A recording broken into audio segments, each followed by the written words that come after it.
If you have the Knitmaster MK-70 or HK-160, or whichever brand it's sold under, wherever you're from, in the UK it was Knitmaster. But if you want to knit patterns that are wider than 2, 3, 6, 9 or 18 stitches using the punch card, these are our 18 stitch punch cards that come with the MK-70. Well, you get pre-punched ones, and these were the blank ones that you could get, which are impossible to find practically now. But if you want to knit patterns wider than either the factors of 18 or 18 stitches, then you'll have to hand select them. And I'm going to show Fair Isle in this video, but it'll work for any of the patterns, the tuck, the slip and the Fair Isle. That's the only 3 stitch patterns this machine can really do. I have got a separate video on knitting Fair Isle motifs on this machine if you're interested, if you've not seen that. But what you're going to do is you want to start with, you want a few rows, either with waste yarn and a row of ravel cord and then cast on, or you want some sort of ribbing or a hem like I have here. You don't really just want to go straight into the Fair Isle from your first row of cast on, because it's not going to work very well. It's all going to want to pop off the needles, especially with this machine not coming with any sort of comb. So I've just got 2 claw weights on the edge here, and what I'm going to do is I'm going to follow this punch card here. As you can see, this is a 24 stitch punch card for a Brother machine. This simple little pattern here of this sort of arrow or diamond shape. And what I'm going to do is once I'm ready to set up for my Fair Isle, I want to put a blank punch card into the card reader. It doesn't even have to be an 18 stitch punch card designed for this machine. You could use a 24 stitch one. It doesn't matter. All it needs to do is just to stop the fingers of the punch card mechanism from being pressed in. So I'm going to pop the card in, the blank card here, and just wind it in a little bit. And it doesn't need to rotate, so we can just tuck that down there behind the yarn and leave it locked. And we'll need to read this blank row here. So we'll unlock the carriage and take the carriage across to one side and then the other. This will just stop it from disturbing the knitting. Okay, making sure of course that your yarn doesn't get caught on the brushes there. There we go. And we can close the carriage again and take that slack out. Now we're ready to select our pattern.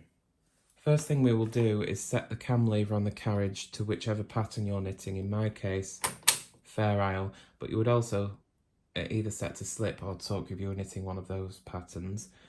The cast on lever here, the little weaving brush, is set on the black dot, and you'll notice there the side levers go back. Make sure the Russell lever is on 2, unless you're doing partial knitting, and I'll give details on that later. But for straight knitting, leave it on 2. Now this may be difficult for you to see here. My punch card is on this little pattern holder, so it's got a white background. It may be difficult for you to make out the punched and unpunched holes of the white card. But it doesn't really matter if you can see it or not, as long as I can see it. This is actually a 12 stitch repeat, but it's punched over a 24 stitch punch card. So just for ease in the video, I'll just count it as a 24 stitch design. That's what you want to do. You want to center the pattern on the machine, find out how wide your repeat is, in my case 24 stitches, and we will repeat it from I'm thinking on a Brother machine, from 12 on the left here to 12 on the right, and there is my 24 stitches. You could select the needles from one end and keep repeating it across, but you'll find if you start increasing and decreasing, it gets very difficult to figure your place in the pattern. And also if it's a large design, it might look a bit silly just being selected from one end. Now I bring the needles forward here to mark my position of the repeat, but you may find it easier to put a little dry white mark on the, with a dry white pen on the needle bed itself to mark your repeat, or repeats if it's easier. So on my first row here, I'm counting left to right because I'm going to select the first central repeat from left to right. I miss the first stitch and select 3. Miss 5 stitches, select 3. Miss 1, select 3, and that takes us on to the second half of the repeat. Miss 5 and select 3, which includes my 12th stitch on the right there, and that is our 24 needles. Now what we would do here is continue counting from left to right when we're travelling to the right, and read the chart from right to left when repeating from right to left. So you find your central repeat first, all the stitches on the right side you read the chart left to right, all the stitches on the left side you read it right to left. So this is actually quite a simple row this, so I'm just going to finish selecting it here. Remember that if you have a stitch, this is why I suggested you mark it or just bring the needle forward slightly here. When my next repeat starts with this needle here, this one, that is my needle in my last repeat, so I don't want to include that or I'll get mispatterning. So I need to make sure that I don't include that one.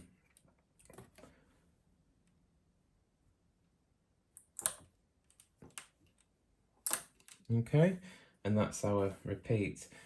In any type of patterning, ferrule, tuck, slip, whatever, it's a good idea to bring the end needles, even with automatic patterning if your machine doesn't select end needles, Knitmasters don't tend to, it's a good idea to bring both end needles on each side into D position in order for it to disregard the pattern and knit plain, or just knitting one colour in the case of ferrule. To get neat edges, it's much easier to seam. So if you can remember, bring those end needles out to D. Remember I said about a point on partial knitting. If you need to hold needles while you're knitting your hand selected pattern, make sure your rustle lever is set to 1, but your patterning stitches you've selected, make sure you leave them in C position so that they can knit while your holding needles will be staying held.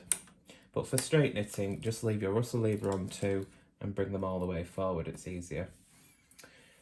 Now, we're going to thread the second colour into the carriage and knit this first row. And you can see what's happened here. I've zoomed in and I'll bring the needles forward just slightly. You can see the needles I selected into D have knitted the contrast colour, and the ones that were left in B position have knitted in the main colour, which in this case is the pink. And you would not be able to do this without a blank card in the reader. So the top points, remember, on this machine, if you want to hand select your patterns, make sure you have a blank card in the reader and make sure your carriage has read the blank card before starting your pattern, and you'll be away.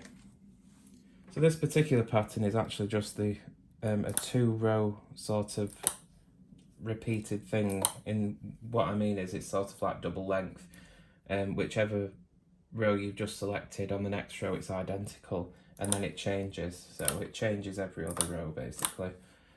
Again, making sure I bring out those end needles to get my neater edges.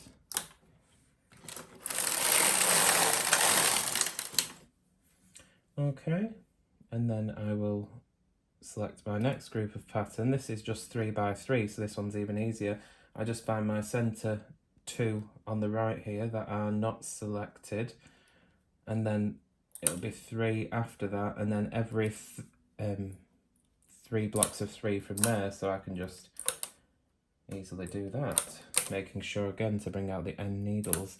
And this is pretty much all there is to it now. This is the technique, was just showing you how to get set up to do it. The rest is just selecting needles following a chart.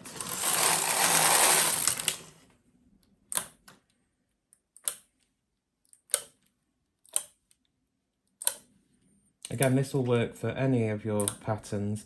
For ferrule, you select the contrast colour. For tuck and slip, you bring out the needles that are going to be knitted.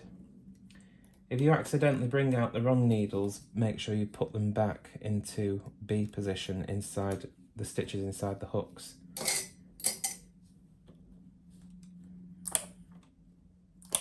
I'm sitting at an angle here, so it's a bit difficult for me to see because of the height of these flow combs on the needle bed. Done it again there.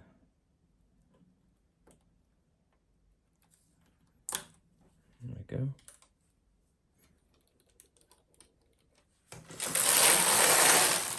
Just like any hand selected pattern, you want to make sure you keep your place pretty easily so you don't lose where you're up to.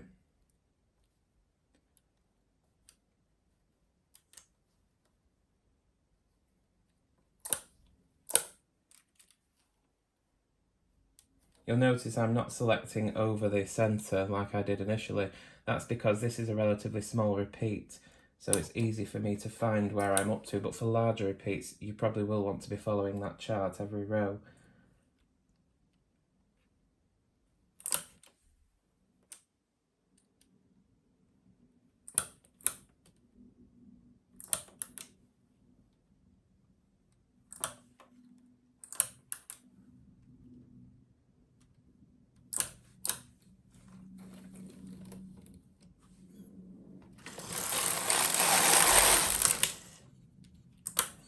Okay, and I'll just finish up and do a couple of repeats of this pattern just so you can see how it knits up, and I'll show you what it looks like.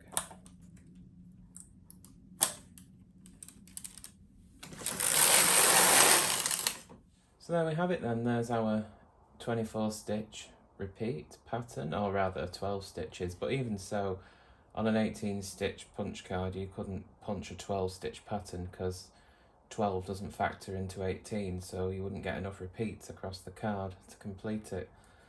So if your pattern is an odd number, maybe it's 8 stitches or 16 stitches or even 24, or you could have a pattern that was 100 stitches wide.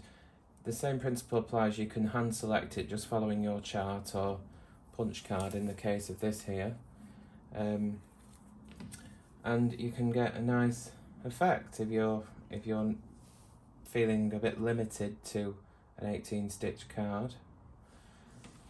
You can see here, if we compare the pattern repeat to the card, let's see, we've got the same. I did mess up a little bit here, probably while I was talking to you, while I was demonstrating. The rest of it's fine, where I was just knitting off camera. And you can see just along the edge stitch there on the reverse side, where we brought the needle into D position every row, this meant that the end needles knitted in just the contrast yarn, keeping the edges neat.